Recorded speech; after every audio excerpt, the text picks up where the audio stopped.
Good morning students. Welcome to our civics class. Today we are going to learn chapter 3 of civics, which is the Union Judiciary. The judiciary is the third and the last body or organ of the central government and the state governments. Its work is to interpret the law of land. It makes sure that the laws in the country are properly followed by everyone, individuals, organizations and government. It punishes the lawbreakers. In doing so, it protects the rights of the citizens, especially the fundamental rights. It safeguards the constitution of our country. It also settles disputes between individuals, organizations and governments. Supreme Court is the apex court of our country. It is located in New Delhi and is functioning since 1950s. Its decisions are binding and applied to the whole country. All law courts are presided over by judges. The Supreme Court consists of the Chief Justice and a number of other judges.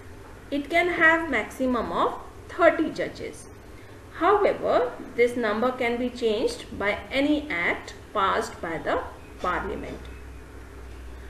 The senior most judge of the apex court is usually appointed as the Chief Justice of India.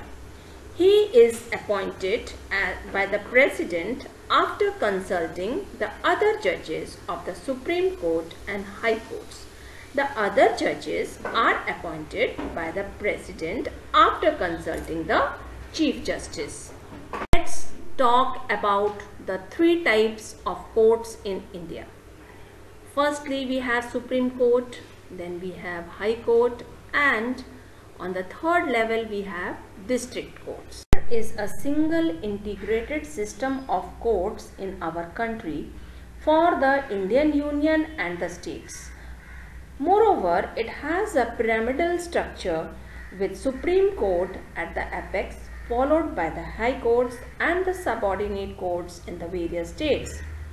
Another important thing about our judiciary is that it is independent of the legislature and the executive. This means the legislature and the executive wings of the government do not have any control over the judiciary. Due to this, they cannot influence the decisions or the judgments of the judiciary. The Supreme Court has power to hear cases and passes judgment on both the civil and criminal cases. Sometimes some cases are filed in the Supreme Court directly for the first time. This is because these cases can be decided only by the Supreme Court. The High Court is the highest court in a state. According to our constitution, each of our 28 states in our country have High Court, and we have subordinate courts. Subordinate courts, there are a number of other judicial courts to administer justice besides High Court. So these courts are known as subordinate courts. They function under the complete control and supervision of the High Court. Discuss about the High Court. The High Court is the highest court in a state. There are some High Courts which have jurisdiction over 2 or more states. Like Supreme Court, every High Court has a Chief Justice and many other judges.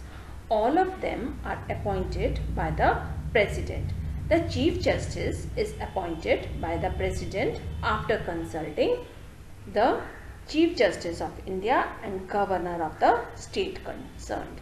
The other judges are appointed by the President after consulting the Chief Justice of India and the Chief Justice and Governor of the state concerned. The number of judges a High Court has depends on the population of the state. This means the number of judges in a High Court differs from one state to another, and there is a eligibility criteria to become a judge of the High Court.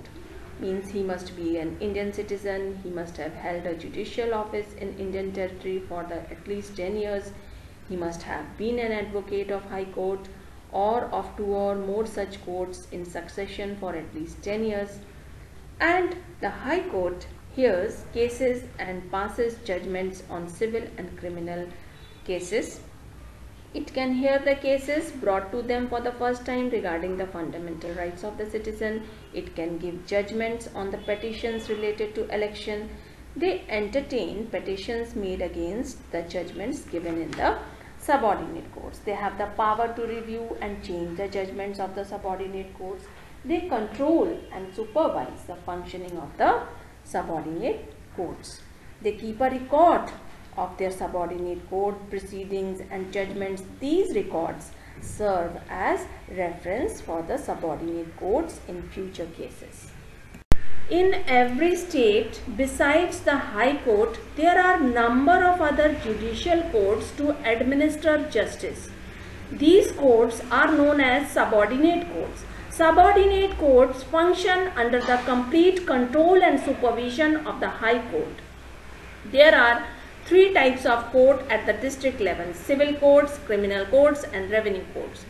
The civil courts, first of all we will deal with civil courts. The court of a district judge is the highest civil court in a district. It exercises both judicial and administrative power. It is located at the district headquarters and it tries both the civil and criminal cases. It supervises all the courts under it, like the courts of sub-judge, judge, additional sub-judge and municipal courts. Criminal courts. The courts which deal with criminal cases in a district are the courts of the district and session judge, additional sessions of the session judges, assistant session judges, courts of first class magistrate. The district and session judge can pass a legal sentence. However, a death sentence needs to be confirmed by the High Court. Third, we have revenue courts.